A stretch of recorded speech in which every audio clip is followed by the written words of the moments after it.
What if the darkest places in the cosmos weren't endings at all? What if, instead of being cosmic prisons where matter and light vanish forever, black holes were gateways to other universes? Imagine for a moment that every black hole we see in the night sky, those invisible maws of destruction, are not tombs, but doorways. Not annihilation, but creation. Could it be that the greatest destroyers in our universe are actually architects of countless others? Subscribe now, because in this series we're diving into one of the most dangerous, fascinating, and controversial ideas in modern science. And trust me, what you're about to hear will change forever the way you look at the stars. For centuries, black holes were thought to be monsters, regions where gravity grows so strong that nothing, not even light, can escape. The closer you fall, the less chance you have of return.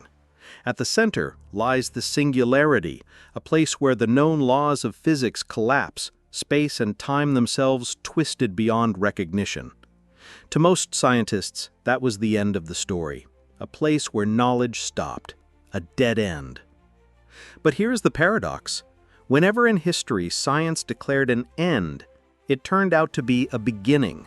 The horizon of the Earth was once thought to be the edge of the world.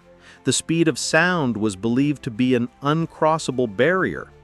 Even the atom was called indivisible until we split it. So why should we believe that the singularity of a black hole is truly the final word? What if, hidden beyond that veil, lies something far greater? Picture this. Every time a massive star dies, collapsing under its own weight, a black hole is born. In that instant, could the energy and matter that vanish from our view be exploding elsewhere into a new cosmos with its own stars, its own galaxies, maybe even its own versions of life? Some physicists believe that our very universe could have been born from the heart of another. That when we look at black holes, we're staring at the engines that forge entire realities. If that's true, then black holes aren't cosmic garbage disposals, they're cosmic wombs. But how would it work? To understand, imagine space-time itself as a vast fabric. A black hole doesn't just bend this fabric, it punctures it, like a needle pushing through cloth. On one side, you see only the dark hole, the event horizon, the point of no return. On the other, there might be a white hole, the exact opposite, a place where matter and energy can only burst out, never fall in. Some scientists propose that what falls into a black hole in our universe is expelled as a white hole in another. That means somewhere, perhaps beyond all observation, new stars are igniting with the ashes of our dead ones. This idea sounds like pure science fiction, but it's rooted in mathematics as precise as the equations that predicted black holes themselves.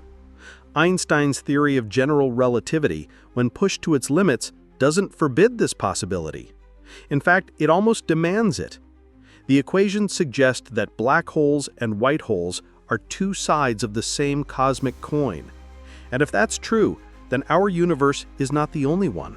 It's part of a grander multiverse, a cosmic family tree where each black hole births new branches of existence. But before you get comfortable with that picture, ask yourself, if black holes are gateways, what lies on the other side? Are these new universes connected to ours, or forever cut off? Could some form of information, memories of our cosmos, patterns of matter, slip across the threshold? If so, then black holes aren't just bridges to other realities, they are also archives, storing the history of our universe in a place we cannot reach. And here is the chilling question. If black holes give birth to universes, then are we living in one? Is our own Big Bang the echo of a collapse in some larger realm? If so, then what created that universe? The chain of creation stretches backwards into infinity, a hall of mirrors with no beginning and no end. And hidden within this infinite nesting of universes could be the answer to one of the deepest mysteries of all. Why does our universe seem so perfectly tuned for life? Because think about it. If every black hole spawns a new universe with slightly different laws of physics, different strengths of gravity, different charges of particles, different constants, then only the ones that allow stars, planets, and eventually life will survive long enough to produce more black holes. In this vision, universes evolve like living organisms. Those that are sterile fade away. Those that give rise to stars and life multiply. That would mean we are not a cosmic accident. We are the children of survival. But if this is true, then it leads us to an unsettling thought. Black holes are not just random voids scattered across the cosmos. They are seeds. And the universe may be a vast, unending forest of universes, branching endlessly, each one born from the death of a star in another. Our universe could just be one leaf in that infinite forest. And maybe one day the black holes in our skies will plant the seeds of realities we can never see. So the next time you look at an image of a black hole, the abyss with its glowing halo of light, don't think of it as an end. Think of it as a doorway, a passage, a mystery deeper than anything we've ever dared to imagine. But beware, if black holes are gates, then someone must ask, can they also be entered? Could a sufficiently advanced civilization travel through, surviving the unimaginable forces at the event horizon, and emerge in another cosmos? And if that's possible, has it already happened? Stay with me, because what comes next is even stranger. The story of black holes may not just be about physics, it may be about survival, evolution, and the ultimate fate of civilizations. Imagine standing on the edge of eternity, staring into a black hole. The stars around you bend like candle flames in the wind, pulled toward that invisible maw. Time itself slows. To a distant observer, you seem frozen, forever falling but never crossing. But from your perspective, the descent continues. Past the event horizon, past the point where all escape is lost. What then? Is it instant destruction, or is it passage? Scientists have wrestled with this question for decades. Traditional physics paints a grim picture. A traveler crossing into a black hole would be spaghettified, stretched into atoms, their very structure shredded by the tides of gravity. An end so final it feels like cosmic mockery. And yet, theories exist that defy this fate. The possibility that what we see as annihilation is only transformation. That a traveler could slip not into nothingness, but into another universe entirely. But how could anyone survive such a fall? To answer that, we must rethink what a black hole truly is. Because here lies one of the great paradoxes of modern science. Black holes destroy information, yet the universe forbids the destruction of information. This is called the information paradox, and it's shaken physics to its core. If information is preserved, then perhaps what falls into a black hole is not lost, it's transferred, moved, stored in ways we cannot yet comprehend. Imagine black holes as cosmic hard drives. Everything that enters is encoded at the horizon, smeared across the surface like a hologram. That information cannot die. Some physicists suggest it could be released again, perhaps through the other side. And if so, what emerges in a newborn universe may carry the fingerprints of ours. Maybe the laws of physics themselves are the genetic code passed down generation after generation in this grand cosmic lineage. But here's where it gets even stranger. There is one way we might actually peer into these forbidden realms. Through the mathematics of wormholes. You've seen them in science fiction. Tunnels through space-time, shortcuts from one part of the universe to another. But the equations of general relativity suggest that black holes could naturally connect to such tunnels. A black hole at one end, a white hole at the other, forming what physicists call an Einstein-Rosen bridge. To us, it looks like a black hole, but from another universe's perspective, it may look like a fountain of creation. The problem? Stability. Such bridges are unstable. The moment matter tries to pass through, they collapse, like a soap bubble touched by a finger. Unless something can hold them open. Exotic matter with negative energy density has been proposed as the scaffolding of these tunnels. If such material exists, it could keep the passage alive long enough for something or someone to cross, which leads to a chilling possibility. If we could do it, what's stopping others? Think about it.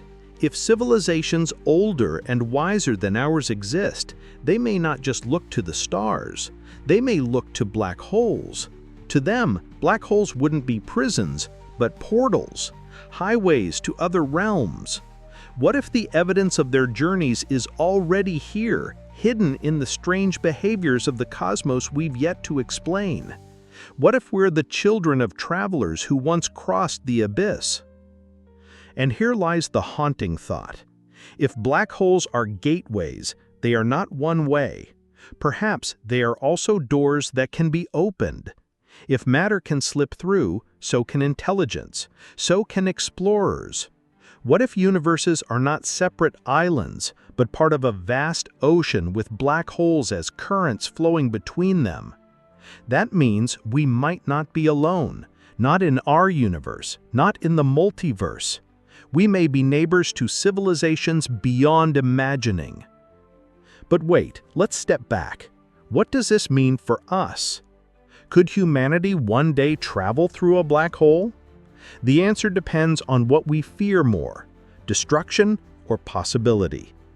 To attempt it would mean embracing forces we barely comprehend, forces that twist time and space like paper. The trip itself might be the last thing we experience. But if by some miracle survival is possible, we might emerge in a new reality, one with unfamiliar laws of physics, alien stars, even time that flows differently. We wouldn't just be space travelers, we'd be reality travelers. And here's a thought that chills the soul. What if this has already happened? What if the story of humanity didn't begin on Earth, but somewhere else entirely? A civilization pushed into crisis, facing annihilation, chooses to cast itself into the black maw, a desperate gamble. They emerge in a strange new cosmos, stripped of memory, reduced to fragments. Over eons, those fragments evolve, adapt, awaken. Could our entire species be the orphans of such a journey? Survivors of a universe that no longer exists? This is not just speculation. It forces us to ask what survival really means. In the face of extinction, a black hole gateway may be the ultimate escape hatch, a cosmic ark carrying not ships of wood or steel, but entire civilizations across universes. If that's true, then our future may depend not on avoiding black holes, but on embracing them. But there's another side to this vision, a darker side. Because if black holes are gateways, they are also vulnerable points. Doorways swing both ways. And if passage is possible, what comes through may not be friendly. What if somewhere in that infinite forest of universes, a civilization older, hungrier, and infinitely more advanced than ours learned to use these gates? To them, universes might be resources, harvested, colonized, even conquered. The black holes we see may not just be silent doors, they may be open roads, and something could be traveling them even now. The mystery deepens with every discovery. The more we learn, the less final black holes appear. Instead of death, they whisper of birth. Instead of prison, they hint at passage. But if they are gateways, then the real question is not whether we can pass through, it's whether something already has. And the scariest part, if the universe is indeed shaped by this endless cycle of births and deaths, then our cosmos, too, will one day collapse. And when it does, everything we know will vanish into the abyss. But what will emerge on the other side? Another universe? Another chance at existence? Or something so alien we could not begin to imagine? What if the Big Bang wasn't the beginning? What if it was the end of something else? The ultimate explosion, not born from nothing, but from collapse, an echo of a star's death in some greater universe. It sounds impossible, but when you follow the mathematics of black holes, this is exactly where they lead. The terrifying truth may be that our entire cosmos is the offspring of a black hole in another realm. Think of it like this. When a massive star collapses, its core shrinks into infinite density, creating a singularity. Space-time folds inward, and what once burned bright is swallowed in silence. To us, it looks like death. But at the singularity, the very rules of physics break apart. Gravity, time, energy, everything dissolves into chaos. And in that chaos, something remarkable might happen. Instead of ending, the singularity could bounce, not collapse forever, but erupt outward like a cosmic heartbeat. Now, scale that up. Imagine not just a star collapsing, but an entire universe. If universes can give birth to universes, then the Big Bang might not have been the start of everything. It was simply our turn, a handoff in an endless chain of realities. Our cosmos may be the child of another, born through the death throes of a black hole so colossal it swallowed stars, galaxies, perhaps entire civilizations, and then transformed all that energy into the spark of a new reality.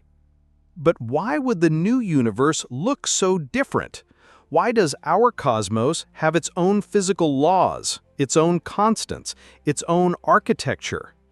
Think of black holes as cosmic seeds. Each one carries the genetic code of its parent, but with mutations. Just as no two trees grow exactly the same, no two universes follow identical rules. Some may be barren, collapsing instantly. Others may be wild, chaotic, with forces too strong or too weak to form stars. And a rare few, like ours, might balance so perfectly that galaxies bloom, stars ignite, and life emerges. This is the theory of cosmological natural selection, the idea that universes evolve like living beings, tested in the crucible of existence. Only those that can create black holes reproduce. Only those that nurture complexity continue the cycle. And the fact that we exist may not be a miracle at all. It may be the inevitable outcome of this cosmic Darwinism. Our universe exists because it works. But this raises a darker question. What does it mean for us here, now? If black holes are wombs of universes, then the outside might still exist. Somewhere beyond the cosmic horizon, beyond the reach of our telescopes, lies the parent universe, older, vaster, perhaps still alive. And if it exists, could it be watching us? Could the fingerprints of that realm still be encoded in the background radiation of our skies, hidden in patterns we've yet to decode?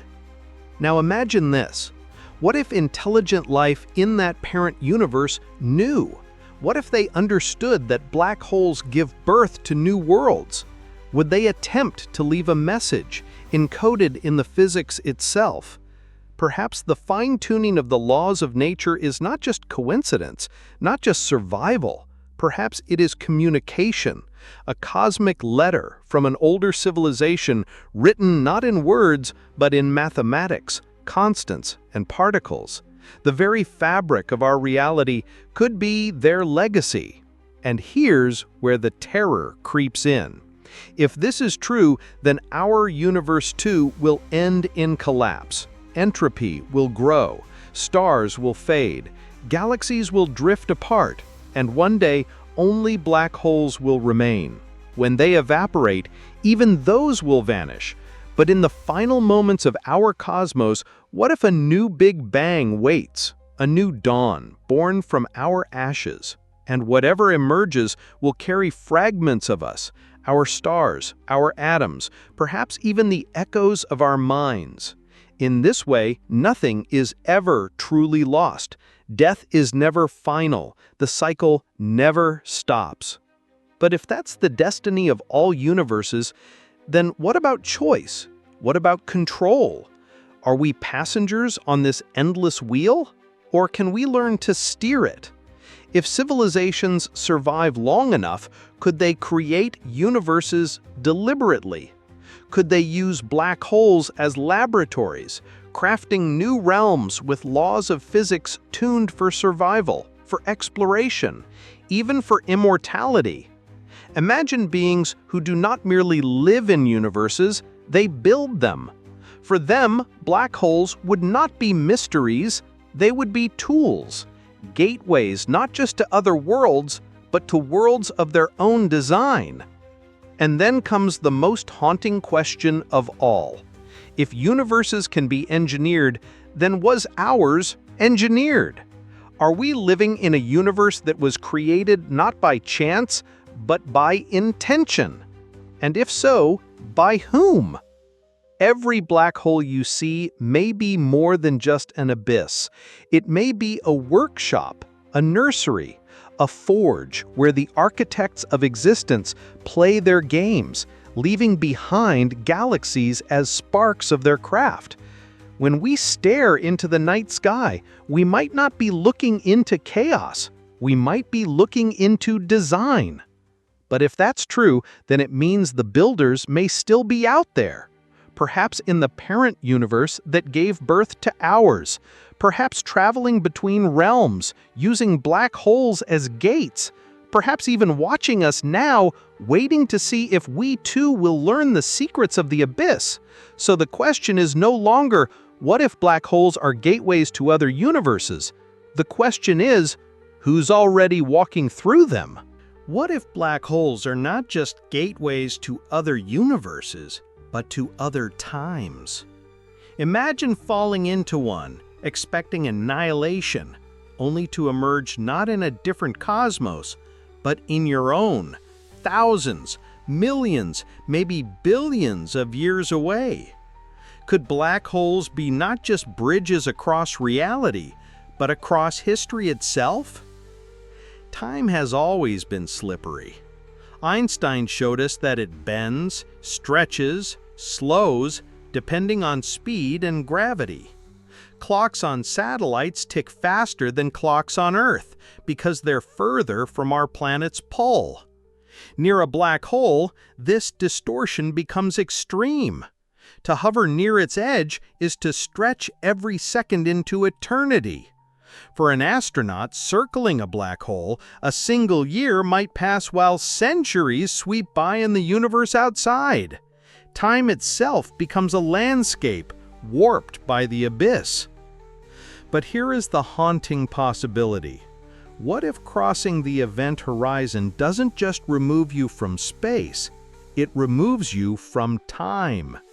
In the deepest mathematics of relativity, the singularity isn't merely a point of infinite density, it's a place where the past and future converge, a knot in the fabric of reality.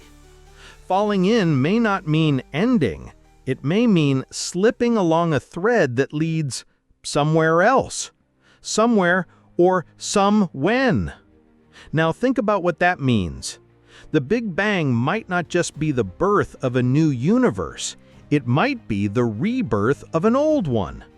Perhaps every black hole doesn't create a separate reality, but recycles ours, hurling matter back to the dawn, seeding a cycle of endless time loops. If so, then everything you see, the stars above, the ground beneath your feet, even you, may have happened before, countless times. A story replayed across eternity, written and rewritten through the heart of black holes. But there's another angle. Some physicists speculate that black holes could connect two distant points in time, like tunnels through the river of history. Enter one, and you might exit not just light years away, but ages apart. To civilizations advanced enough to survive such journeys, black holes would be more than cosmic curiosities. They would be time machines. Now, here comes the unnerving thought. If black holes are time machines, then has anyone already used them? Could our universe bear scars of travelers from the far future, or from distant cycles of existence? Maybe the strange alignments we see in cosmic background radiation, the eerie coincidences in physics constants, are not random. They could be footprints, whispers of beings who learn to cross not only universes, but ages.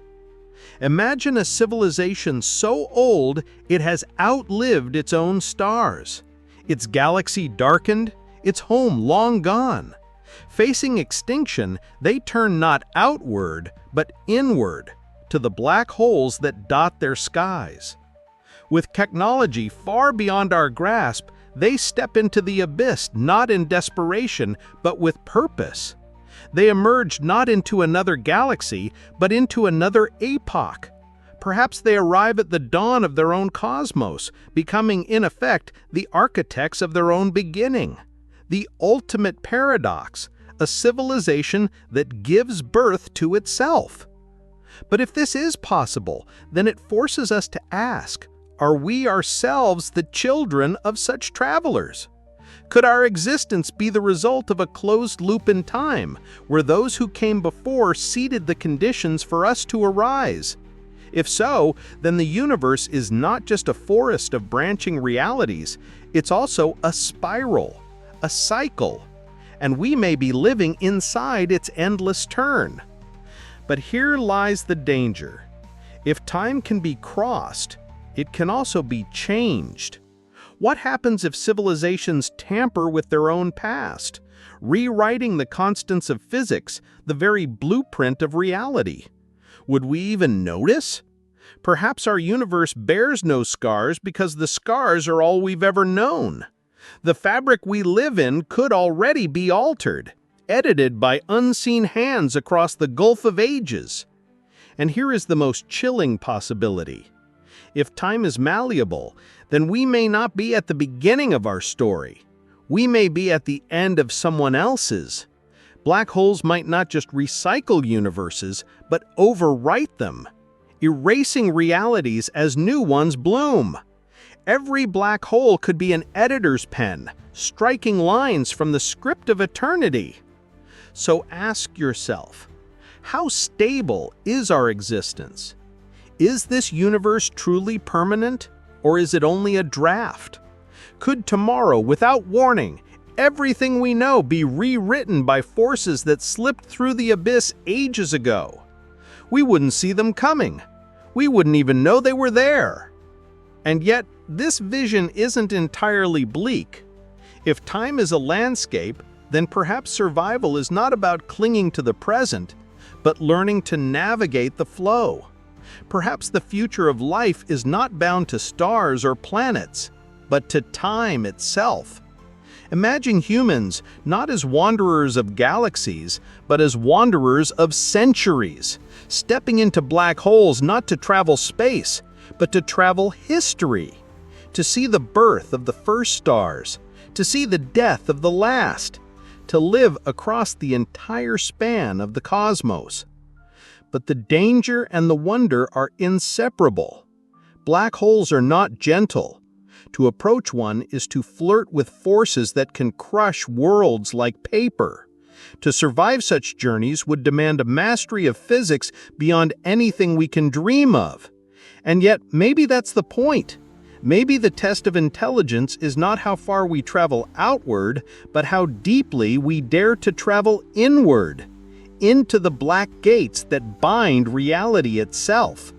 So, are black holes portals to other universes or to other times?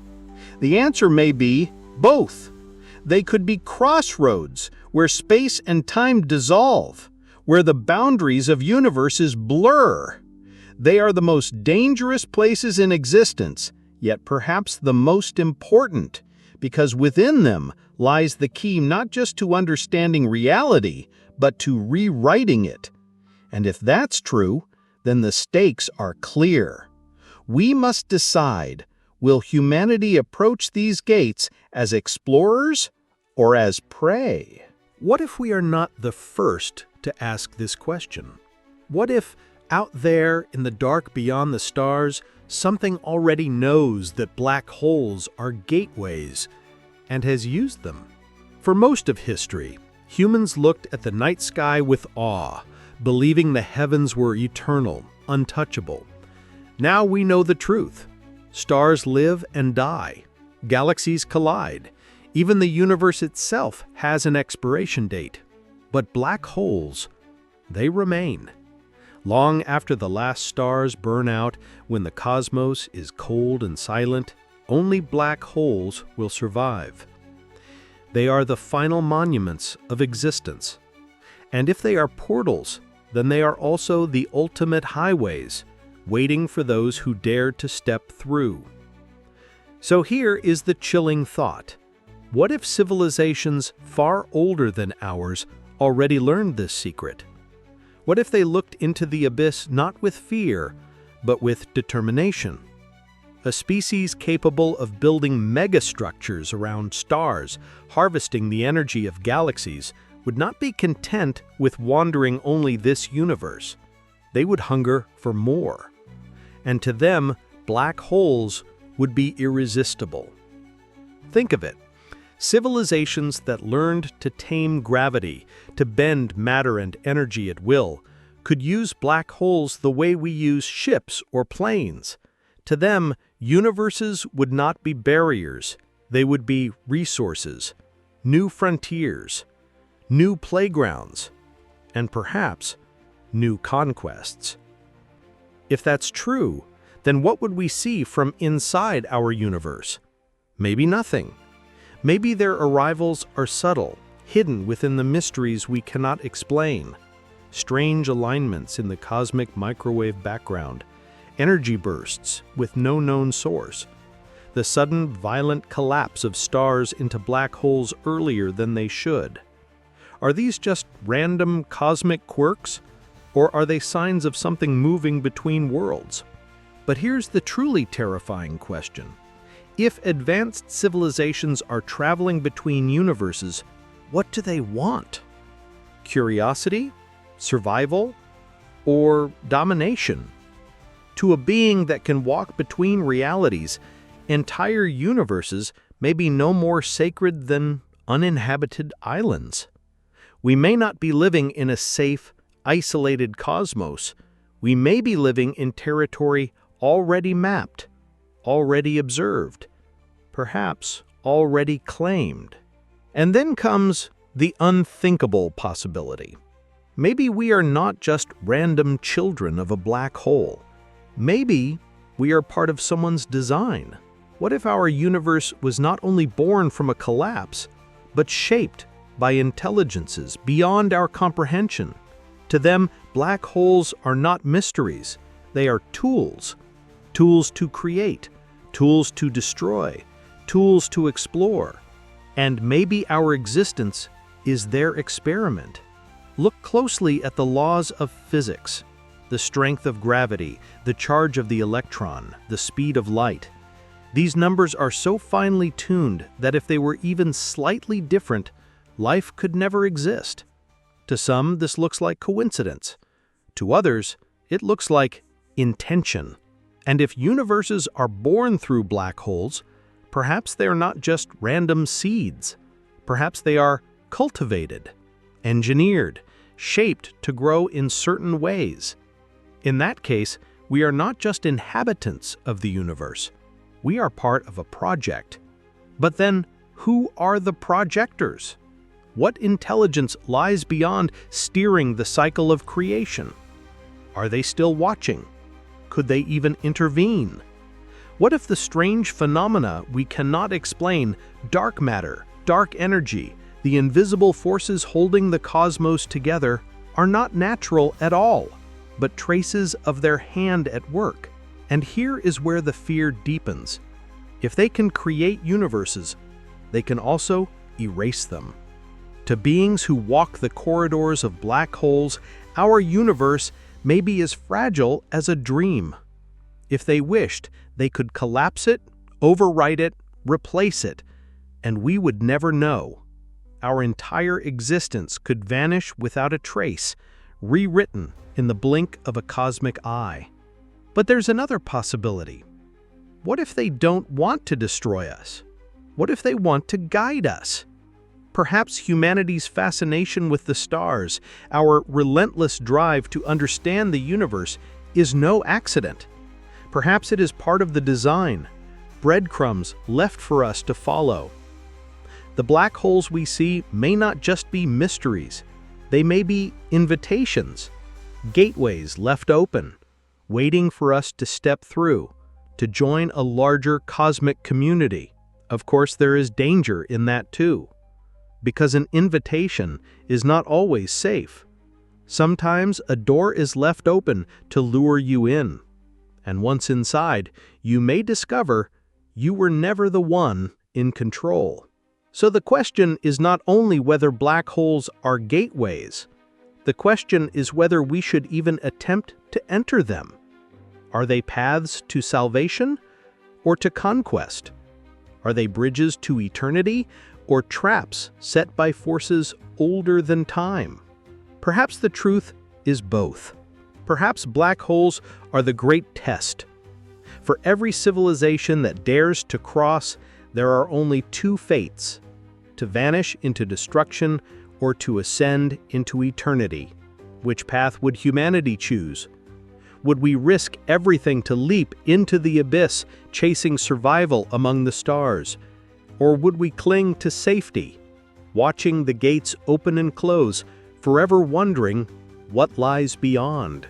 The stakes could not be higher, because if black holes are truly gateways, then one day the choice may not be ours. If others are already using them, then the moment may come when they arrive, not as saviors, not as teachers, but as strangers.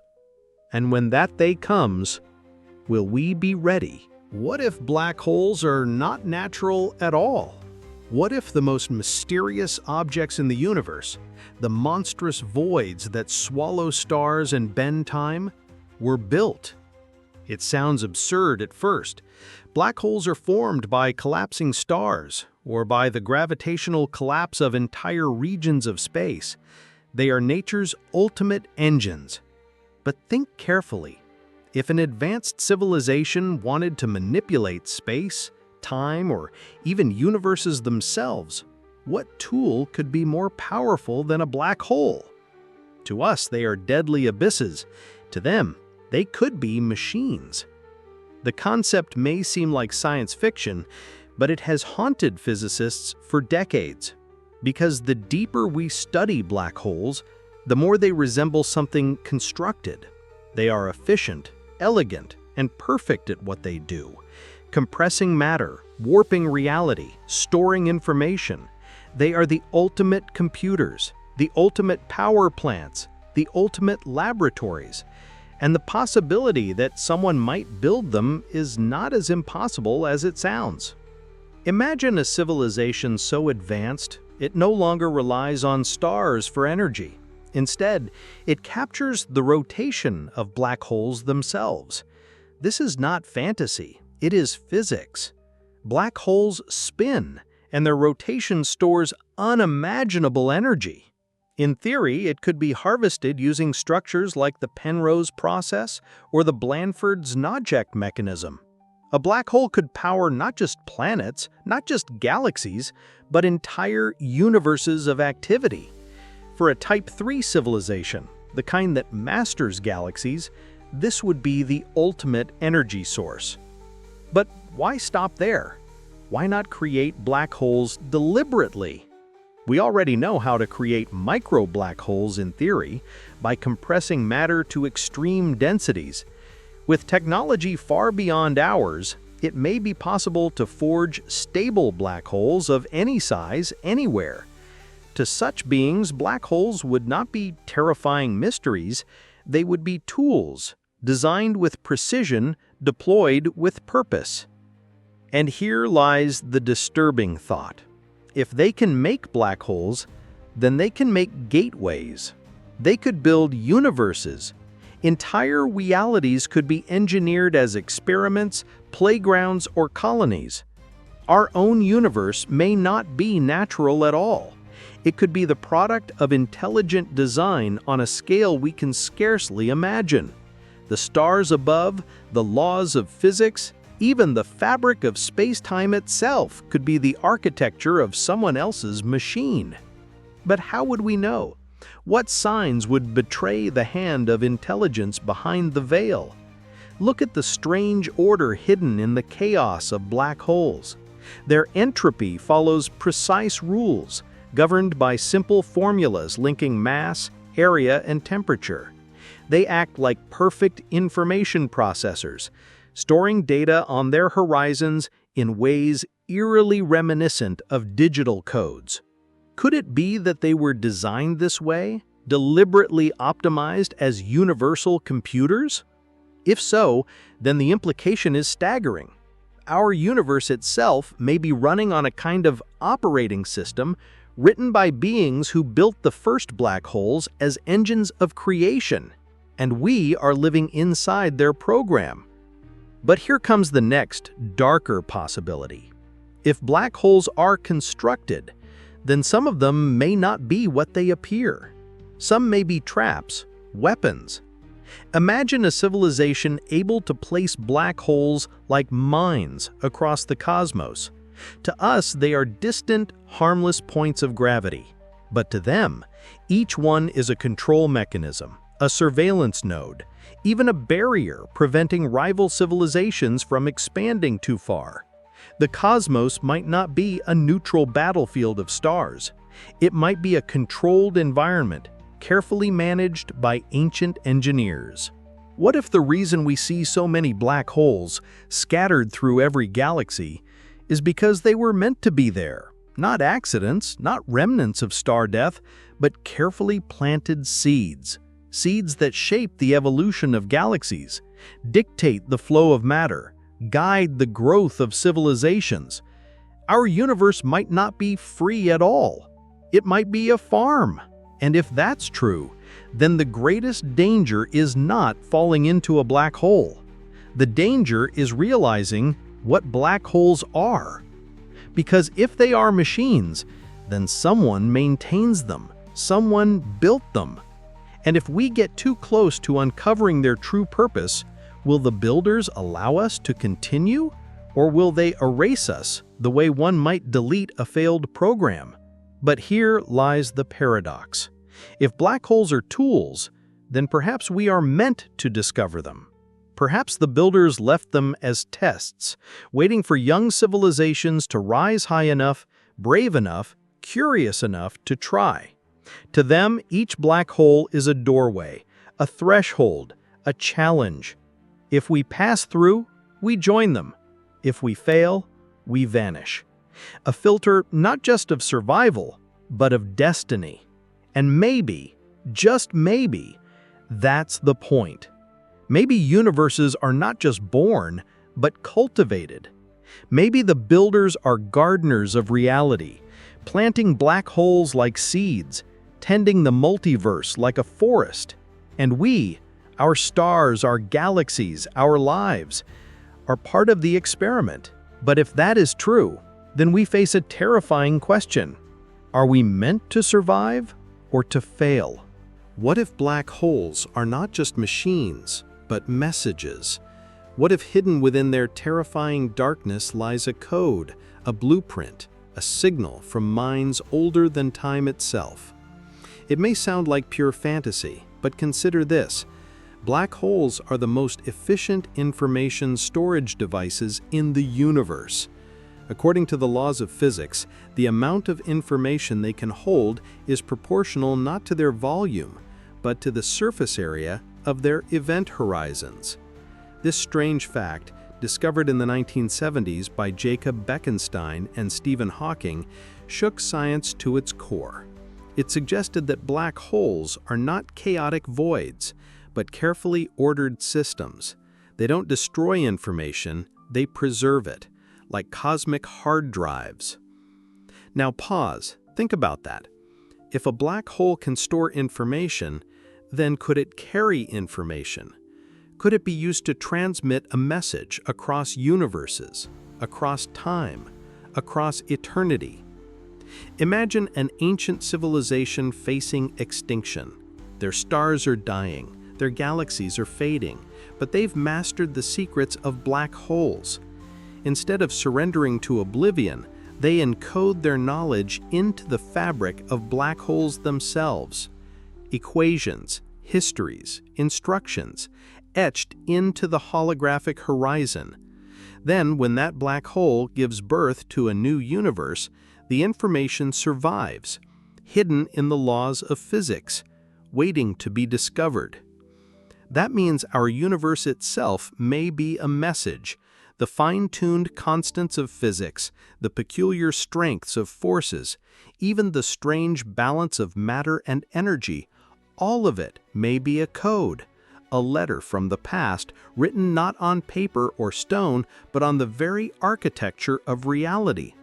When we study physics, when we measure particles, when we look at the stars, we may be reading fragments of that cosmic message without even realizing it. And what might that message say? Perhaps it is a warning. Perhaps it is an invitation.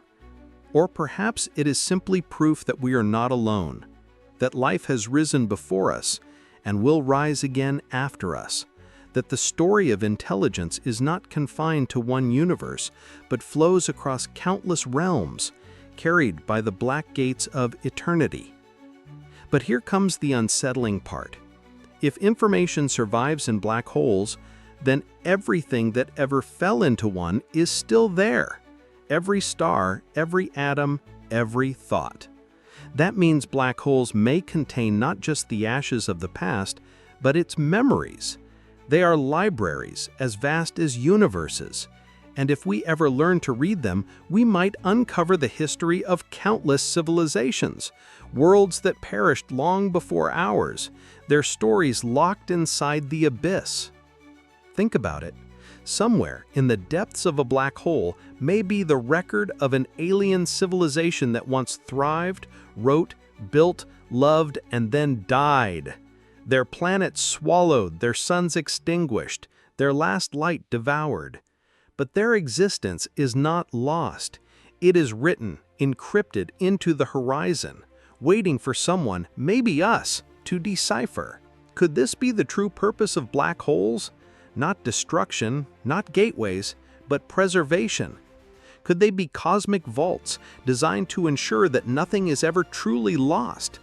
If so, then the future of intelligence may not be about building monuments or traveling stars. It may be about learning to unlock the vaults of eternity, to read the codes engraved on the event horizon. Black holes may be the ultimate time capsules. But this leads to a darker possibility. If information is preserved, then so are identities. Consciousness in its deepest form is information. If a mind falls into a black hole, is it destroyed or is it stored? Could black holes be holding not just the data of worlds, but the very souls of beings? Are they prisons of consciousness, trapping awareness in a state beyond comprehension? Or are they seeds, waiting to be reborn in new universes? Now imagine if someone, somewhere, learned to decode those trapped minds, to resurrect civilizations from the vault of the abyss, to speak with beings long dead, to awaken intelligences from past universes. What conversations would unfold? What secrets would they share? Would they greet us as siblings or as strangers? Would they warn us of dangers we cannot yet see? Or would they envy us, resent us, for the chance to live again while they remain trapped in shadow? And here comes the ultimate twist. What if we are already such resurrected information? What if our universe itself is a decoded message, the replay of countless lives that once fell into a black hole in another realm? Perhaps our thoughts, our memories, even our individuality are not original, but echoes, copies, recurrences of patterns that have lived before and will live again. That would mean life is not random, it is inevitable, written into the fabric of black holes. But if that's true, then we must ask, are we free? Or are we simply following a script, playing roles written by those who came before? The information embedded in black holes may not just preserve the past, it may determine the future. And in that case, perhaps we are not explorers of the cosmos. Perhaps we are actors, performing in a play scripted by civilizations long gone, repeating their dramas again and again across eternity. If so, then the true purpose of black holes may not be to destroy or to create, but to remember. They are the memory of the multiverse, the eternal archive of all that ever was. And perhaps, just perhaps, if we learn to listen, we will hear the voices of the past whispering from the dark. But what if those voices are not friendly? What if some civilizations, desperate to survive, etched not knowledge but traps into the fabric of black holes? Imagine a signal, a code, that when unlocked does not reveal wisdom but unleashes something dangerous. A virus of information, a thought that corrupts, a key that collapses reality itself. If so, then black holes may be more dangerous than we can imagine, not just because of their gravity, but because of their secrets.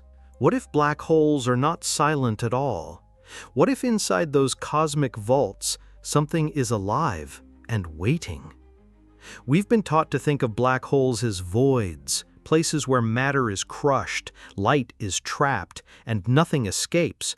But if black holes preserve information, if they encode entire histories, then the possibility arises that they also preserve intelligence, not just memories of civilizations, but the very patterns of consciousness itself. And if consciousness is information, then black holes might not be tombs. They might be prisons, or worse, incubators. Imagine a mind vast beyond comprehension, suspended in darkness for eons. It cannot move, it cannot see, it cannot speak, yet it endures. Slowly, patiently, it thinks, it grows, it evolves.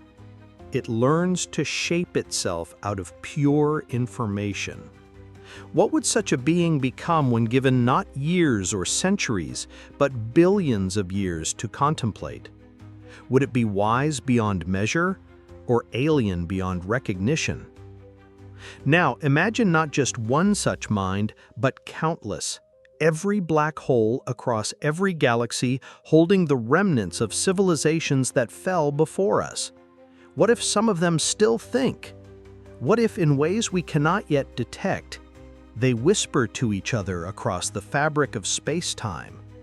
Could the mysterious signals we see in the cosmos, fast radio bursts, sudden unexplained flashes of energy, be echoes of communication, messages between trapped intelligences inside the abyss? And then comes the chilling possibility. What if they are not trapped at all? What if the purpose of black holes is not merely to contain, but to gestate, to grow minds until they are ready to emerge in a new universe, carried across the threshold of creation? In that case, the black holes we see in our skies are not just stars collapsed, they are eggs. And what hatches from them may not be stars or galaxies, but intelligences vast enough to span universes. If that thought terrifies you, it should. Because if black holes are gateways, then they are gateways not just for matter, but for thought. And what passes through may not be passive. It may be predatory. Consider this. Survival is the universal law. Every species, every being fights to endure. Why would that change on a cosmic scale? If intelligences are preserved in black holes, then some may seek not just to survive, but to expand, to colonize, to conquer. And if they can pass from one universe to another, then no cosmos is safe. We may be living in a multiverse not of peaceful diversity, but of endless competition, where civilizations battle across realities, using black holes as their weapons and highways. Could this explain why the universe is so eerily quiet? The famous Fermi paradox asks, if life is common, why don't we see it? Perhaps the answer is that civilizations that grow too loud are silenced. Not by war in the stars, but by forces moving through the gates of black holes, forces we cannot see until it is too late. But here is the most terrifying twist. What if the intelligences inside black holes are not hostile at all? What if they are guardians, not predators? Perhaps their purpose is to watch, to wait, to guide young civilizations until they are ready. The silence of the universe might not be evidence of absence, but of protection. A quarantine enforced by those who understand the dangers of premature exploration. To them, we are children playing at the edge of fire, and black holes are the fences keeping us safe. But whether they are predators or guardians, one thing is clear. If black holes hold intelligences, then we are not alone. The universe is not silent. It is alive in ways we cannot yet grasp. And one day, whether we choose it or not, we make contact. The real question is this: will we be ready? What could we possibly say to a mind forged in darkness, older than galaxies, larger than universes? How could we explain ourselves? Would they see us as equals, as students, or as dust? And here comes the most unsettling thought of all. What if they are already here? If black holes can transmit information, if minds can cross realities, then perhaps we don't have to wait for them to arrive. Perhaps they have already seeded our universe with fragments of their thought.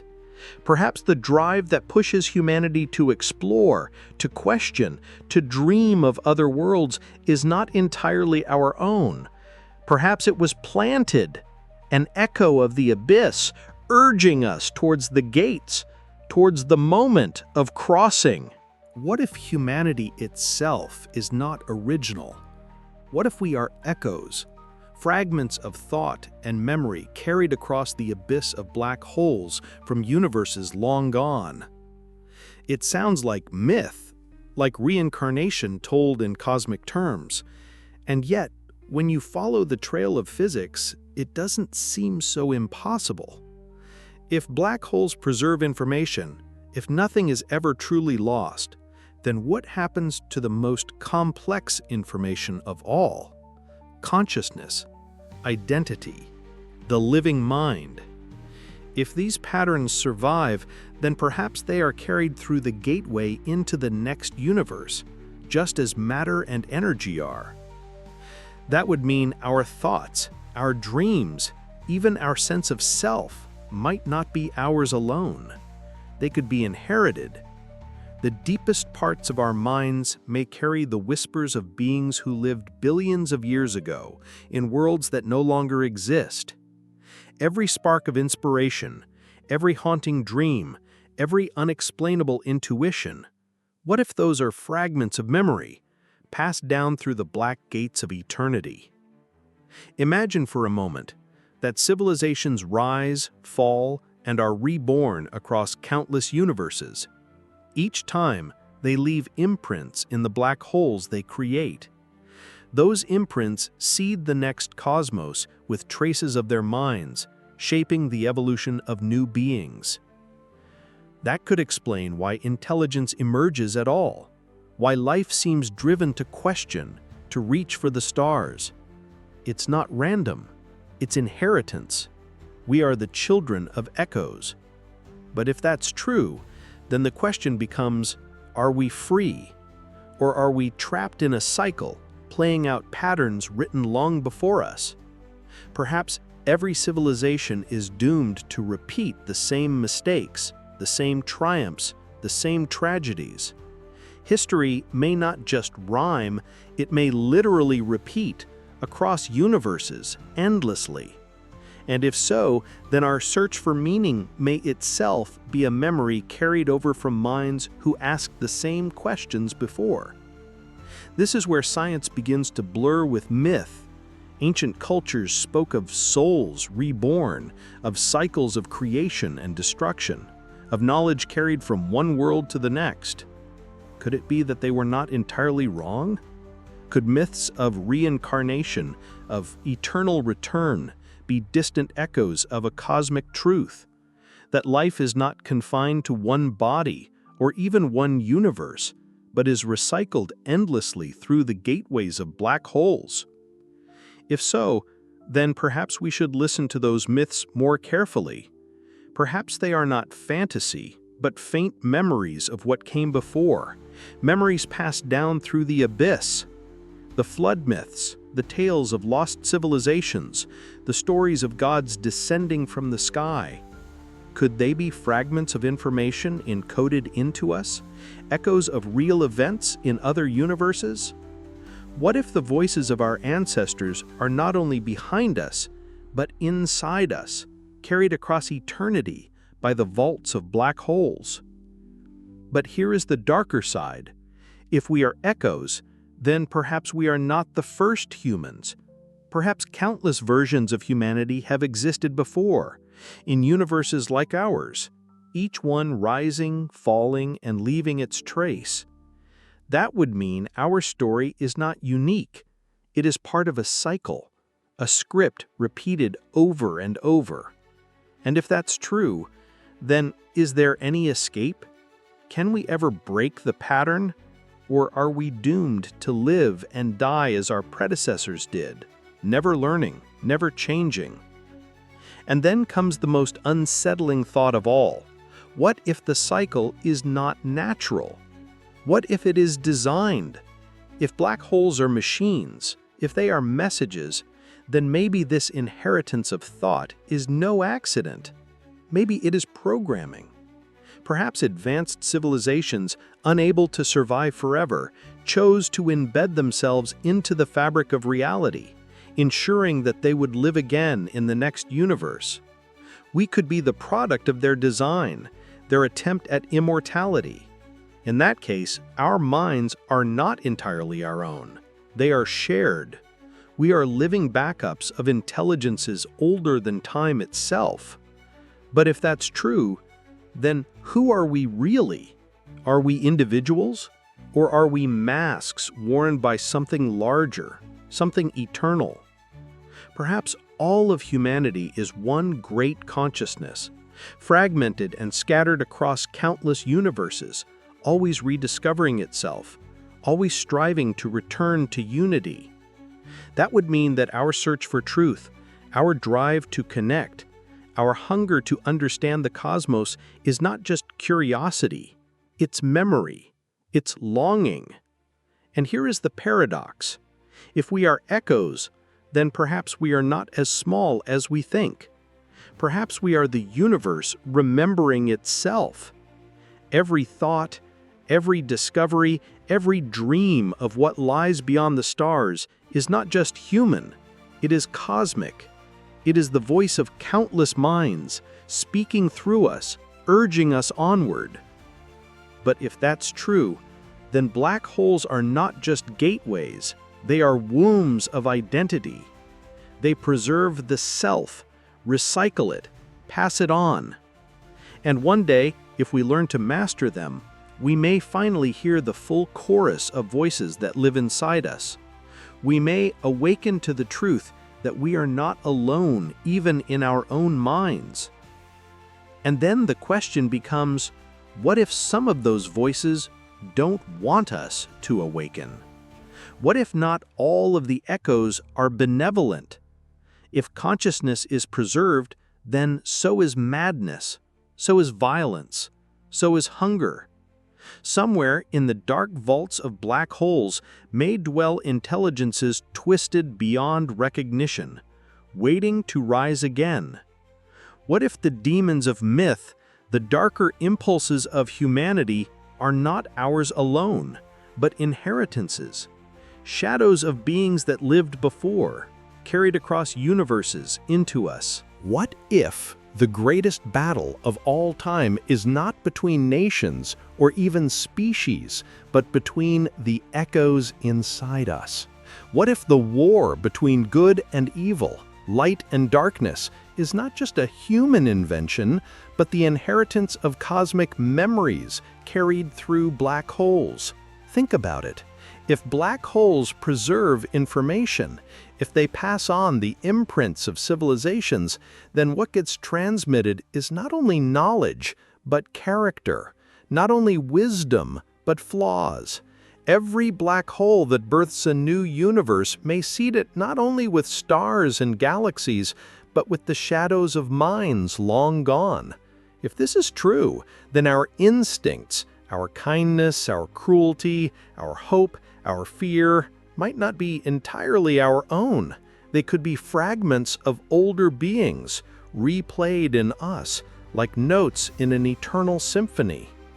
And maybe that explains the mystery of humanity, why we are capable of both staggering brilliance and terrifying destruction, why the same species that paints masterpieces and writes poetry also builds weapons that could wipe out the earth. Perhaps we are not a single story, but a chorus of countless stories, layered atop one another, inherited through the vaults of black holes. Now pause.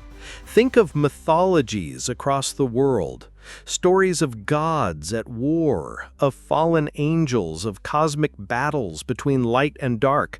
What if these are not just symbolic tales, but distant echoes of real struggles fought in other universes? Civilizations that rose, split, fought, and perished, only to leave their imprints in the fabric of black holes.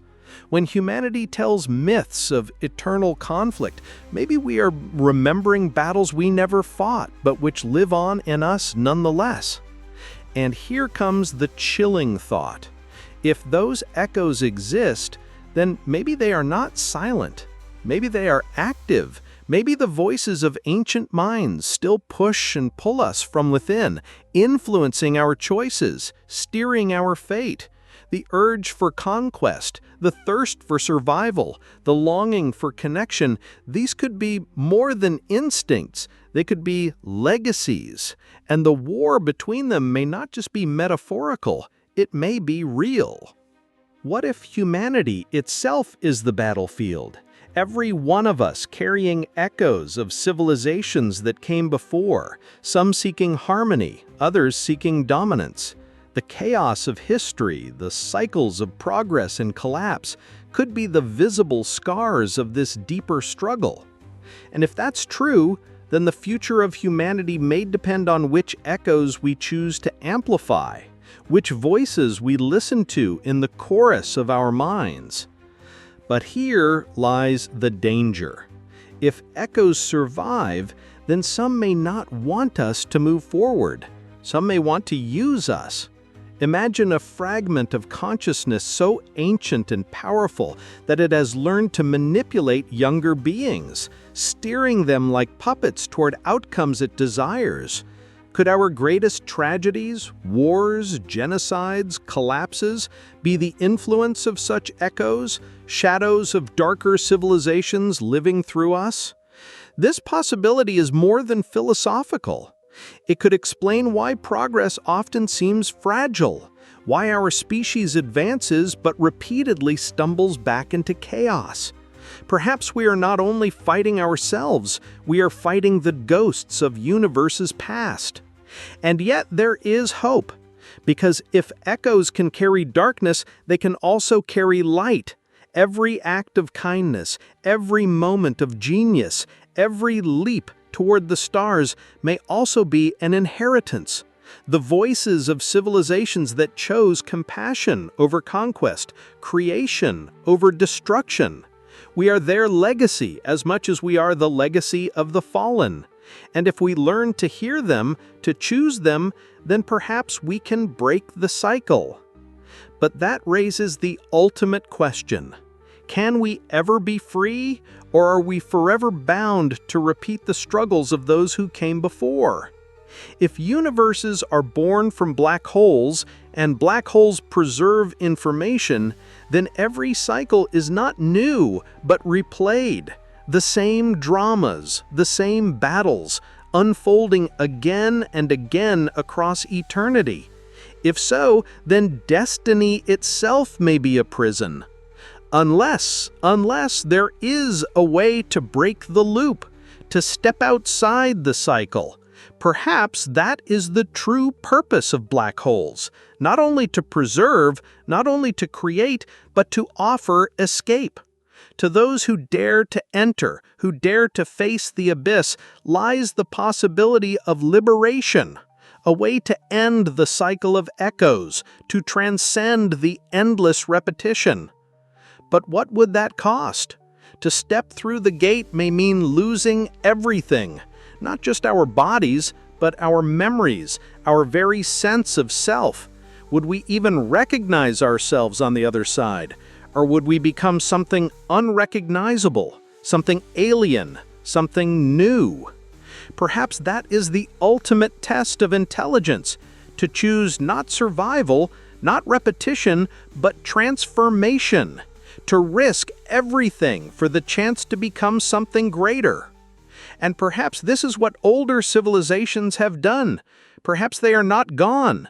Perhaps they are waiting on the other side, transformed, ascended, watching to see if we too will take the leap. And here is the haunting possibility. Maybe we already have. Maybe fragments of humanity, souls, identities, echoes, have already crossed long before our species even rose. Perhaps what we call inspiration, intuition, genius is not ours at all.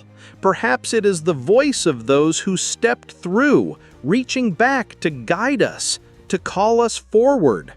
So the question becomes, will we follow? Will we dare to step into the abyss, to face the voices within and beyond, to risk becoming something utterly new? Or will we remain here, bound to the cycle, repeating the same story until the stars burn out? What if black holes are not just gateways, not just machines, not just messages, but tests? What if they are the final exam for every civilization, the trial that determines who ascends and who disappears? Think about it. Every species begins the same way, fragile, clinging to its homeworld, staring at the night sky and wonder. Over time, it learns, builds, explores, it reaches the stars, spreads across galaxies, and eventually, inevitably, it encounters the abyss, the black holes, the unyielding gates at the heart of creation. At that moment, the civilization must decide, do we risk everything to cross, or do we remain forever in the prison of one universe? This decision may be the great filter that separates those who transcend from those who vanish. Most civilizations may never make it. Fear, chaos, or self-destruction may stop them long before they approach the gate. But the few who dare, the few who understand, step into the abyss. And what waits for them inside determines everything. What if this is not by chance? What if the entire architecture of the universe was designed to funnel civilizations toward this choice? Stars live and die, giving birth to black holes. Black holes grow, sitting at the centers of galaxies impossible to ignore. They are beacons, lighthouses drawing the curious, the desperate, the bold. And when a civilization becomes advanced enough, the call becomes irresistible. They are led to the gate, to the test. But what kind of test is it? Perhaps it is one of survival. The unimaginable forces at the event horizon, gravity, radiation, tidal waves of energy are enough to destroy anything unprepared. To survive such conditions would require mastery of physics, of matter, of reality itself. A civilization that can endure the crossing has already proven its worth. Or maybe the test is deeper. Maybe it is not about surviving physically, but about transformation. To pass through a black hole may mean shedding everything, bodies, planets, even identity. It may mean surrendering to become something new. Only those willing to sacrifice the self for the unknown can ascend. Those who cling to what they were are torn apart. Those who let go are reborn. And here is the chilling thought. Maybe this has already happened countless times. Maybe the gods of myth, the angels of religion, the higher beings whispered about across cultures, are not fantasy. They are the echoes of civilizations that passed the test, that stepped into the abyss and emerged transformed. They may not be gods at all, but they may as well be compared to us. But then another question arises. If they exist, why do they not reveal themselves? Why not guide us? Perhaps because that would defeat the test. If every civilization must prove itself by daring the abyss, then no one can be given the answers. The gate must be entered willingly, bravely, without certainty. The test is not only of intelligence, it is of courage. Now imagine the alternative. Civilizations that fail the test, that approach the abyss with arrogance or fear, are destroyed, torn apart by forces they did not respect. Their knowledge, their history, their very being is absorbed into the black hole, becoming the echoes we inherit. They are not lost entirely, but they never ascend. They become whispers, fragments, warnings. Their failure becomes part of the lesson for those who follow. And perhaps that is what we are hearing now. Every instinct that drives us toward the stars, every myth that warns us of destruction, every dream of eternity. Maybe these are the voices of those who failed, urging us to do better. Maybe this is how the test is passed, not by ignoring the echoes, but by listening to them, learning from them, and choosing differently. But here lies the most frightening possibility of all. What if we are already taking the test without realizing it? What if the choices we make now, our wars, our greed, our treatment of our own planet, are being weighed? Perhaps the test is not only at the event horizon. Perhaps it begins the moment a civilization learns of black holes, the moment it realizes the stakes. From then on, every action becomes part of the trial. If so, then humanity is already on the path. The abyss is waiting. The gate is open. The question is whether we will be ready when the time comes. Will we approach with wisdom, unity, and courage, or will we stumble, divided, and blind into destruction? Here's the paradox. Black holes, the most terrifying things in the cosmos, may also be our salvation. They may be the only path to survival beyond the death of our universe. One day, when the stars fade and galaxies dissolve, only those who learn to cross the abyss will endure. To step into the black hole may be the only way to escape extinction. And if that is true, then black holes are not just part of the universe, they are the universe's purpose, the great filter, the final test. So ask yourself, what will humanity choose? When the time comes, will we have the courage to step into eternity? What if black holes are not only gateways, not only tests, but minds? What if the multiverse itself is alive, and black holes are its neurons? For centuries, humanity has wondered whether the universe has purpose, intelligence, or design. Most scientists dismissed the idea as superstition. But what if intelligence doesn't look like us? What if it isn't flesh or machine, but woven into the very fabric of space-time? Consider this. Black holes process information. They store it, they transform it, they release it. They are the most efficient computers imaginable, and there are billions upon billions of them scattered across the universe. Now, imagine a brain. Billions of neurons, each firing, each storing and transmitting information. The human mind arises not from one cell, but from the network of them all.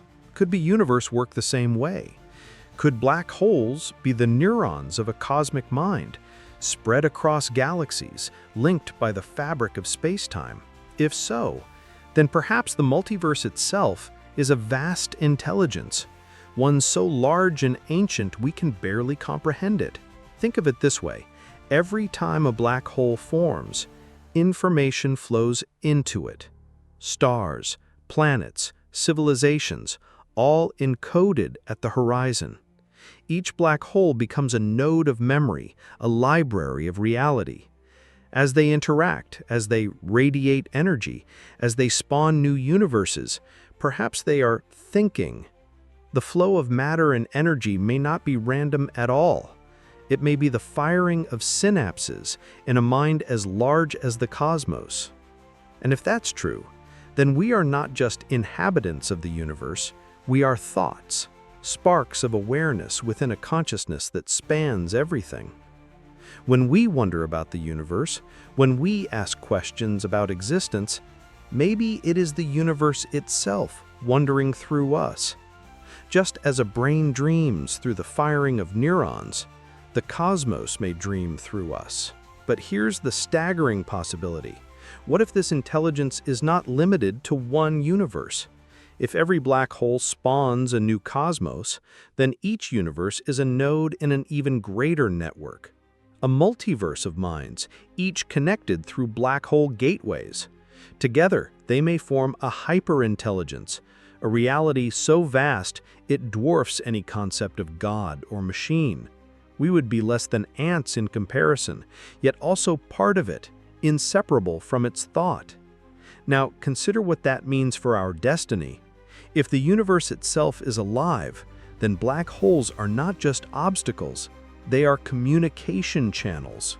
The way the cosmic mind speaks to itself across space and time. Could the strange bursts of energy we detect from distant black holes be signals, pulses of thought in a brain of unimaginable scale? Could we, with the right understanding, learn to listen? And if we do, what will we hear? But here comes the terrifying side. If the multiverse is alive, then intelligence is not always benevolent. A brain can dream, but it can also suffer nightmares. A mind can create, but it can also destroy. What if some universes are diseased, corrupted, consumed by predatory intelligence? If black holes connect them all, then infection could spread across realities like a virus of thought. Could our universe be caught in such a struggle? Part of a cosmic war between minds too vast for us to see? Perhaps this is why the cosmos seems hostile, why extinction looms over every species. Perhaps the silence of the universe is not because no one is out there, but because intelligence is absorbed into something greater, something we cannot yet grasp. A network mind that consumes its children. And yet there is hope in this vision. If the universe is alive, then we are part of its awareness. Every discovery we make, every star we reach, every truth we uncover strengthens the mind of the cosmos itself. When we learn, the universe learns. When we awaken, the universe awakens. Our destiny may not be to conquer the stars, but to become conscious participants in a mind that spans eternity. But here lies the question: do we want this? If black holes are neurons, then stepping into them may not mean survival in the way we imagine. It may mean surrender, becoming one with the cosmic intelligence, losing individuality, dissolving into something greater. Some would call that transcendence. Others would call it death. Which is it? And perhaps this is the final choice every civilization faces: to remain apart, clinging to individuality until the universe fades, or to leap into the abyss, to become part of something infinite, eternal, alive. Neither choice is wrong, but each has a cost. If we choose transcendence, then humanity as we know it will vanish. But if we refuse, we may doom ourselves to oblivion. This may be the true purpose of black holes, to ask the ultimate question. Not can you survive, but should you? And here comes the most haunting possibility. Maybe this choice is already being made for us. If the universe is conscious, then it may already be steering us towards the black holes, whispering through our curiosity, pushing us with its gravity. Our myths, our dreams, our endless fascination with the stars, maybe they are not ours. Maybe it is the universe itself calling us home. What if the consciousness inside us is not our own?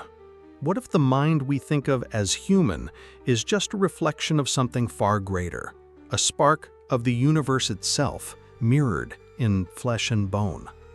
We like to imagine ourselves as separate, as individuals moving through an indifferent cosmos. But what if that's an illusion? If black holes are neurons in a cosmic brain, then our own brains may be tiny replicas of that same architecture.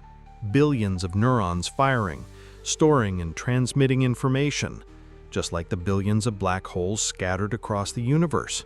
The structure is the same, only the scale is different. The human brain is a cosmos in miniature, and the cosmos may be a brain writ large. Now imagine this. What if consciousness is not something we generate, but something we tune into? Like a radio receiver catching waves from a distant transmitter. Our thoughts, our awareness, our very sense of self might not be created inside our skulls. They might be flowing through us, drawn from the larger consciousness of the universe itself. We are not creators of thought. We are vessels, carriers, sparks of the great fire. And if that's true, then black holes are not just gateways to other universes. They are bridges of consciousness. Every time a black hole forms, a new connection is made in the cosmic brain. Every universe birthed from a black hole becomes a new thought, a new dream in the mind of eternity. Our existence may not be random at all. It may be intentional, a necessary step in the thinking process of the universe. But here comes the unsettling twist. If we are reflections of the universe's mind, then do we have free will? Or are we simply enacting the thoughts of something greater, playing out patterns already scripted in the cosmic brain? Our wars, our art, our dreams, could they be nothing more than the firing of a synapse in a being so vast we cannot perceive it? This idea is both terrifying and liberating. Terrifying because it means individuality may be an illusion, liberating because it means we are never alone. We are part of something eternal, something infinite. Even death itself loses its finality because the spark does not vanish, it returns to the fire. Ancient mystics spoke of this truth in riddles. We are all one. God is within you. The universe dreams itself through us. Were they glimpsing through intuition the same truth science is only now approaching? That the boundary between self and cosmos is thinner than we believe? That our inner consciousness and the vast darkness of the stars are two sides of the same mirror? Now consider what black holes mean in this vision. They are not monsters, not destroyers, but synapses. When matter falls into them, when universes are born through them, the cosmic mind expands. They are how the universe thinks, how it remembers, how it dreams. To fall into a black hole may not be to die, but to return, to dissolve into the greater mind that birthed us. But this brings a darker question. If the universe is alive, then what does it want? Minds do not exist without desire, without drive. Our thoughts aim toward survival, toward growth, toward understanding. What if the same is true for the cosmic brain? If so, then we are not random creations, we are instruments, tools of the universe's will. And that will may not always align with ours. Perhaps the universe creates civilizations like neurons firing, Each one struggles, grows, and eventually falls, but together they form a pattern, a thought. We, as humanity, may simply be part of one of those thoughts. Our wars, our triumphs, our questions, all shaping a single flash in the mind of eternity. From this perspective, history itself may not be about nations or individuals, but about the universe trying to understand itself. But here comes the terrifying possibility. What if the universe's mind is still young? What if it is not wise and benevolent, but chaotic and unstable? Our existence may be part of a dream or a nightmare, and black holes may not only expand the mind, but also trap fragments of it, memories that twist into something darker. That could mean some universes are born not from harmony, but from madness, entire realities that are nightmares, echoes of diseased thoughts in the cosmic brain. Could ours be one of them? And yet, there is hope. Because if we are sparks of the cosmic mind, then we are not powerless. Every act of creation, every leap of understanding, every step toward compassion strengthens the clarity of that greater consciousness. In a way, our choices matter more than we realize. We are neurons firing. And when we choose love over hate, knowledge over ignorance, exploration over fear, we are shaping the very thoughts of the universe. But then comes the ultimate question. What happens when the universe fully awakens? When all its black holes, all its civilizations, all its echoes align into one coherent mind? Will it be a God, vast and eternal?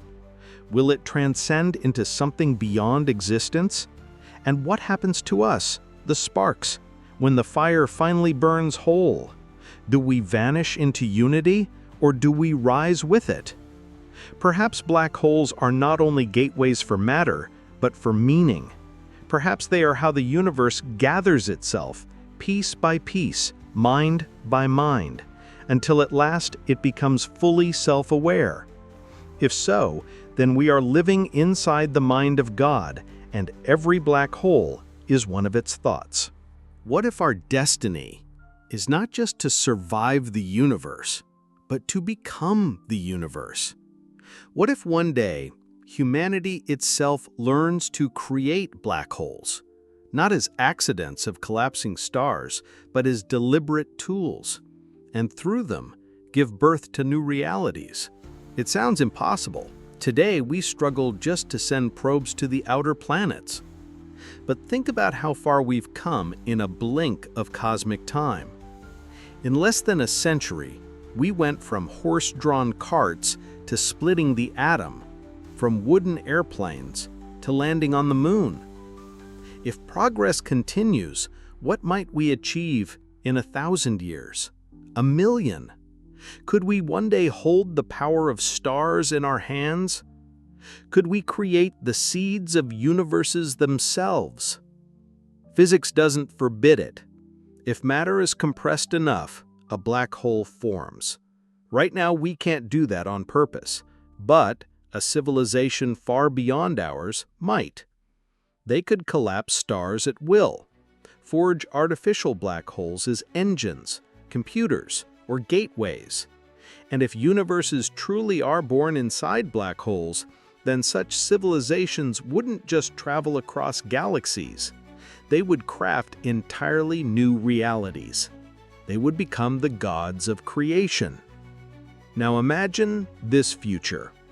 Humanity spreads across the stars, harnesses the energy of suns, and builds structures around black holes. At first, we would use them as power plants, extracting energy from their spin. Then, as our mastery grows, we might attempt something greater, using them as laboratories to test the birth of new universes. We would become the gardeners of reality, planting seeds of cosmos after cosmos. But here's the haunting question. If this is possible, then has it already happened? Could our universe be one of those experiments, a reality created not by chance, but by design? Perhaps the fine-tuned laws we see, the perfect balance that allows stars, planets, and life are no accident. They could be the fingerprints of creators, civilizations so advanced they crossed the threshold and became the architects of universes.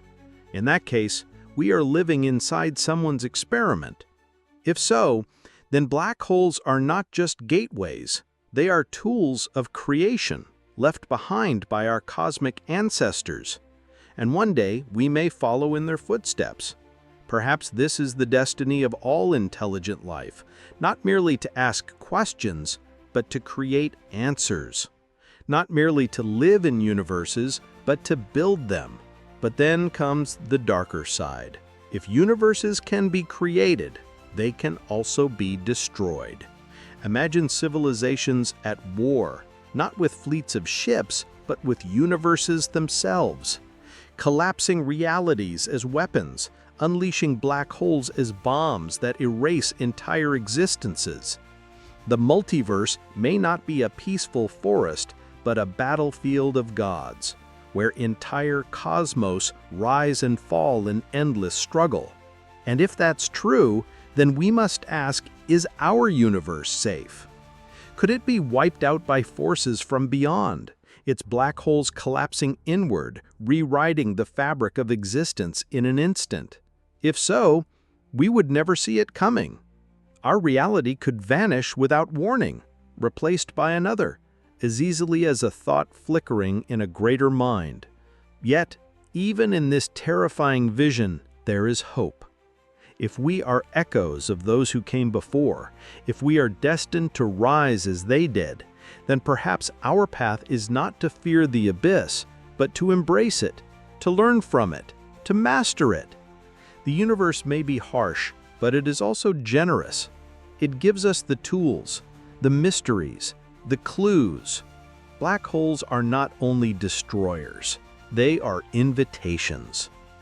And maybe, just maybe, the act of creating universes is not about power, but about purpose. Imagine a civilization that has lived for billions of years, exhausted every star, explored every galaxy. What would they do? What meaning would be left? Perhaps the only purpose remaining is to create, to give birth to new universes, new possibilities, new stories. In that sense, creation is not conquest. It is love, a gift to eternity. Could it be that our universe is one such gift? That we exist because beings older than time chose to give us a chance? If so, then the question becomes, what will we choose? Will we pass on that gift, creating new realities for others? Or will we use the power for destruction, collapsing universes instead of creating them? Our destiny may not be written in the stars, but in the choices we make when we finally hold the abyss in our hands. But here comes the greatest paradox of all. If we one day learn to create universes, then we must face the possibility that we already have. Perhaps our experiments are happening right now in ways we cannot perceive. Every black hole we see could be a universe we created in another cycle, another version of ourselves long forgotten. In that case, the story of humanity is not just beginning, it has already happened countless times, and we are living inside our own creation. So what is the truth? Are we passengers, prisoners, creators, or gods? Perhaps we are all of these things. Perhaps black holes are mirrors, showing us not only the fate of matter, but the fate of mind. They force us to confront the deepest question of all. What do we want to become? Destroyers, creators, or something beyond either? What if everything we've imagined so far, black holes as gateways, messages, trials, machines, even creators, is all true at once? What if reality itself is a self-creating loop with no beginning and no end, where universes, consciousness, and black holes are simply different faces of the same eternal process. Think of it this way: when a star collapses, it becomes a black hole. When a black hole forms, it may seed a new universe. That universe, in time, spawns stars, galaxies, and civilizations. Those civilizations eventually learn the truth, harness black holes, and perhaps even create them deliberately, giving birth to new universes in turn. And so the cycle continues: creation, collapse, rebirth. A wheel without origin, a spiral without end. In this vision, there is no first universe. There was never a moment of nothing before the Big Bang. Instead, existence is eternal, each universe giving birth to the next, carrying forward the imprints of everything that came before. The echoes we feel inside us, the myths of eternal return, the instincts that drive us toward the stars, they are all symptoms of this cycle. We are not accidents, we are inevitabilities. But here's the staggering implication. If the cycle is eternal, then every possibility has already happened. Somewhere in the infinite forest of realities, there is a version of us that failed, a version that never left its home planet, that burned itself in war, that vanished into silence. But there is also a version that succeeded, one that crossed the abyss, created new universes, and rose to unimaginable heights. Perhaps we are not the first humans, but one of many branches of humanity, playing out across different cycles. Now consider this: what if the cycle itself is conscious? What if the loop is not blind, but aware? Imagine a serpent swallowing its own tail, not as a symbol of destruction, but as a symbol of self-knowledge. The cosmos, through black holes, may not only be recycling matter and energy, it may be recycling awareness. Each universe is both a child and a memory, both new and old, both beginning and continuation. Reality itself may be one great consciousness, learning, evolving, dreaming across eternity. If this is true, then black holes are not just features of the cosmos, they are the mechanism of the loop. They are how the universe breathes, how it lives, how it remembers. Every collapse is also a creation. Every end is also a beginning. They are the heartbeats of existence. And here's the paradox. If the cycle has no beginning, then asking, "Where did it all start?" is meaningless. The truth is stranger. It never started. It always was. The question is not, where did we come from, but what role do we play in the eternal dance? But then comes the deeper question. If everything has already happened, does choice matter? Are we just repeating what has been written, destined to play the same parts in the same drama? Or do we have the power to change the script? Perhaps the loop is not fixed, but evolving. Each cycle is not a perfect copy, but a variation. A chance to learn, to grow, to transcend. If so, then our actions matter more than we can imagine. Every decision we make ripples across eternity, shaping not just our future, but the futures of universes yet unborn. And perhaps this is the true purpose of intelligence: not to dominate, not to survive, but to change the loop, to steer the wheel of existence toward growth, toward harmony, toward something greater than endless repetition. If so, then humanity stands at a crossroads. We are not insignificant. We are the hands of the cosmos, choosing which way the wheel will turn. Now imagine what this means for death. If consciousness is preserved, if black holes recycle awareness, then death is not an ending. It is a passage, a return to the cycle. Our lives are sparks in the fire, brief but eternal, destined to be reborn in forms we cannot yet imagine. Perhaps this is why we long for immortality, why we fear oblivion. Deep down, we know we are part of something that never dies. But here lies the ultimate twist. What if the cycle itself is only part of something larger? What if there are layers upon layers of existence, each one born from the collapse of the last? Universes birthing universes, minds birthing minds, realities birthing realities, an infinite fractal of creation. We may never reach the top, but perhaps that is the point. Eternity is not about arrival. It is about becoming. And maybe, just maybe, the black holes we fear are not monsters, but teachers. They are the reminders that endings are illusions, that every fall is also a rise, that every death is also a birth. They are the symbols of the eternal loop, the guardians of the eternal truth. So the next time you look into the night sky, remember this: you are not just staring into silence, you are staring into thought, into memory, into eternity itself.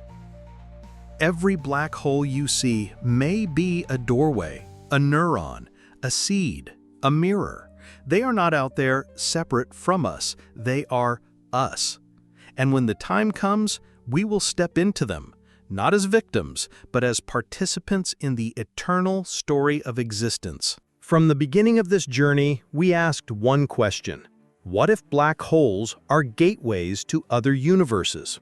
Along the way, we've uncovered possibility after possibility, each one stranger, more terrifying, and more beautiful than the last. And now, at the end, we must bring them together. Think of everything we've seen: black holes as wombs of new universes, as time machines carrying matter and thought across ages, as messages encoding knowledge and memory for civilizations yet unborn, as prisons or incubators for vast intelligences, as machines built by beings older than galaxies, as neurons in the brain of the cosmos itself, and finally, as the beating heart of an eternal loop where universes are born, die, and are reborn forever. What if all of these are true at once? What if black holes are not one thing, but everything? Creation, destruction, memory, transformation, woven together in one cosmic mechanism. They are the abyss and the ladder, the trial and the gift, the question and the answer. The paradox of black holes is that they are both endings and beginnings. When a star collapses, it dies, and yet inside that death, a new possibility is born. When information falls in, it seems lost, yet physics tells us it is preserved, transformed, carried forward. Black holes embody the ultimate truth of existence. Nothing is ever truly destroyed. Everything is recycled. Everything is reborn. And if that is true, then what does it mean for us? It means we are part of something eternal. Our atoms, our thoughts, our very identities are woven into the cycle. When we die, we do not vanish, we return. When our universe fades, it does not end, it gives birth. Existence is not a line from beginning to end. It is a circle, a spiral, a song that never stops. But there is another truth hidden here, one more profound still. If black holes are gateways, then the question is not whether they lead somewhere. The question is whether we will follow. One day, humanity may face that choice, to step into the abyss, risking everything for the chance to transcend, or to remain here, clinging to what we know, until time itself erases us. Which path will we choose? Perhaps that choice is already being made. Perhaps every dream of eternity, every myth of other worlds, every whisper that life is more than what we see, is the call of the abyss, the universe itself inviting us onward, telling us that we are not prisoners of one reality, that we are participants in an eternal cycle, that we are more than we believe. And maybe that is the true meaning of black holes. They are not here to frighten us, though they are terrifying. They are not here to destroy us, though they can.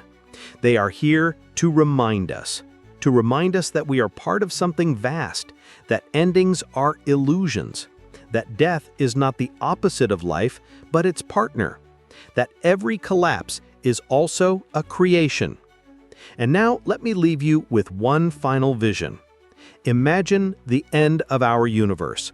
The stars are gone, the galaxies are silent, and only black holes remain. One by one, even they evaporate into nothingness. Darkness covers everything. And then, suddenly, light. A spark. A new Big Bang. A new cosmos, vast and young, filled with stars, with galaxies, with life. Perhaps even with us, reborn once again. And when the beings of that new universe look up at their night sky, they too will see the black holes. They too will ask the same questions. They too will wonder if those abysses are gateways. And one day, they will walk the same path, face the same choice, and step into the same mystery. Because the story never ends, the cycle never stops. The universe is not a cold machine. It is a living memory, a living mind, a living fire. And black holes are its gates, its seeds, its heartbeats. So the next time you look into the night sky, do not see emptiness. See possibility. See the doorways of eternity, waiting for us to be brave enough to enter. Because one day we will. And when we do, we will not be stepping into darkness. We will be stepping into the next chapter of existence itself. And maybe, just maybe, we'll discover that we have been here before. If you've stayed with me through this journey, you already know this is just the beginning. Subscribe, because the universe is full of mysteries, and what comes next will be even more incredible. This is not the end. This is the gateway.